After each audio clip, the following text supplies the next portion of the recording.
I didn't know we were meant to be playing. I thought they were going to give us each like a solid block of wood and a penknife, and whoever could carve it into a mandolin fastest wins, right? I thought they were giving us mandolins. wrong workshop. Wow, are you guys rowdy or something? I've never seen. Haven't had an occasion to, basically have a fence between us at a workshop, but I guess it is Sunday and y'all are feeling kind of righteous and rowdy. Okay, good. I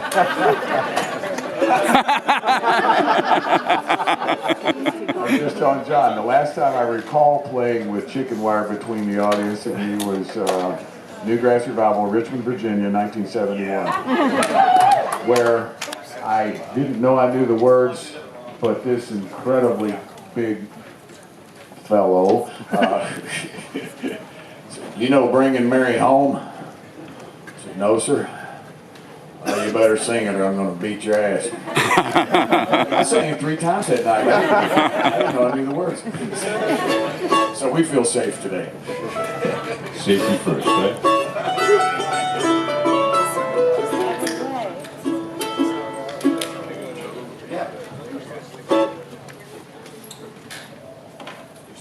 You start. I got to catch up.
you. That's all the notes we know.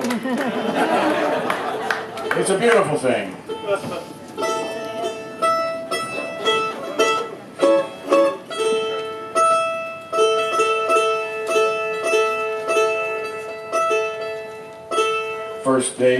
First time of the day with new strings. I'm sure you could tell my A strings were stretching up on me. That's when I went to the low strings. How many of you ever do that? You get a pair of strings out of tune and you got to dodge the rest of the neck. You go looking for notes that are in tune. Well, that's the wonderful world of mandolin.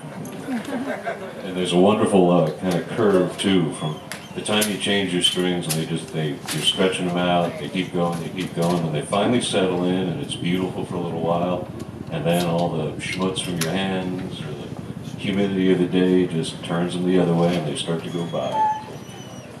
It's one of the little daily journeys we all take there. What are we playing for strings? What's that? What are we playing for strings? What are we playing for strings? What are you playing for strings? D'Addario, I just kind of went down to the lighter ones because my hand was telling me, you don't need these heavy strings if you're playing plugged in all the time. That's right. I have using D'Addario, and they're just now starting to come up with a, it's not a signature model string thing, but it's the gauge that I was using for a long time. And these are monosteel, which most people, would use bronze. Are you using the bronze? Yeah, phosphor bronze. And so these are the monosteel, and I just grew up loving Gibson strings. And in about 2009, and so I was using the Gibson monosteel. And about 2009, I got a whole big batch of them from Gibson that, boy, they felt awful and sounded awful. And so what happened? He said, well, D'Addario makes our strings now. And so we started working with D'Addario Company, and then they developed a monosteel string that I really like. And then Gibson quit using D'Addario and went to another company.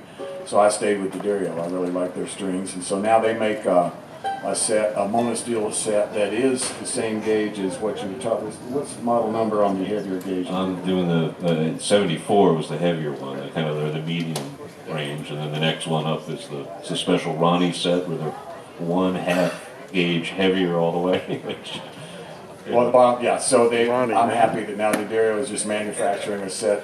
Also, this again, it's what I grew up playing, but they are lighter than what D'Addario normally makes. So what these are from gauges from the first string to the fourth are 11, 14, 25, and 41.